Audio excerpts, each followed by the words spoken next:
Əslində çox yemək bütün həkimlərin, təbiblərin ittifaqına görə İbrahim bütün həkimlər yekdil rəy dedilər ki, ittifaq ediblər ki, çox yemək insanın bədəninə ziyandır, zərər verir. Və deyiblər ki, bütün bədəni olan xəstəliklərin hamısına səbəb çox yeməkdir. Mütləq olaraq çox yemək insanın bədəninə, səhhətinə zərər verir. Burada bütün həkimlər ittifaq ediblər. İndi qurtuluş yolunda az yemək, o diyetoloqlar yoxdur. Onlar indi ixtilaf ediblər, hansı formada. Tariqaları fərqlidir. Bəzisi bunu məsləhət edir, bəzisi bunu məsləhət edir, bəzisi bunu məsləhət edir. Özlərinin tariqası var. Həmin o həkimlərin. Amma ittifaq edəndən sonraki çox yemək insanın səhhətinə zərərdir.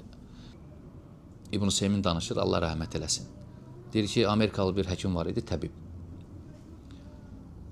Deyir ki, mənim İslamı qəbul etməyimə səbəb bir ayə, bir hədis oldu.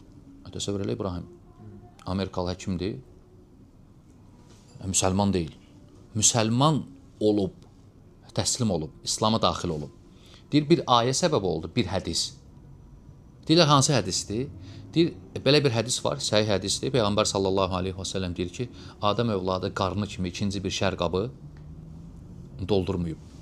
Yəni, sən qarnıvı yeməklə doldurmusansa, şərlə doldurmusan. Sonra deyir ki, Adəm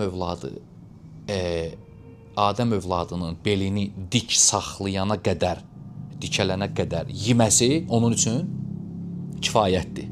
Yox, əgər yiyəsi olsa, iştahı gəldi, yeməli olsa deyir, onda deyir, mədəsinin 1/3-ni yeməklə doldursun, 1/3-ni su, 1/3-ni də hava üçün, nəfəs almaq üçün saxlasın. Bu hədis deyir, səbəb olub, İslamı qəbul edib.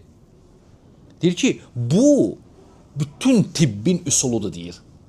Bütün tibb yoxdur, tibbin üsulu bu hədisin üzərindədir deyir. Yəni, hədisdə olan şeylərdir deyir. Səbəb olub ki, İslamı qəbul edib və soruşurlar, bəs hansı ayədir? Deyir, Maidə surəsində olan dəstəmaz ayəsi. Gündə müsəlmanlar 5 dəfə deyir, əldir, üzdür, burun, ağız, deyir. Ən çox zahirən çirkə məruz qalan şeylər insanda budur və müsəlman onu hər dəfə yuyub təmiz saxlayırsa deyir, bu deyir, tibbin özüdür deyir. Yəni, təmizlik məqsəd daxı. Yəni, sən riayət eləməlisən. Yuymalısan hər dəfə. Və bu ayə deyir, bu ayə və bir hədis deyir, səbəb olduğu ki, mən İslamı qəbul etdim.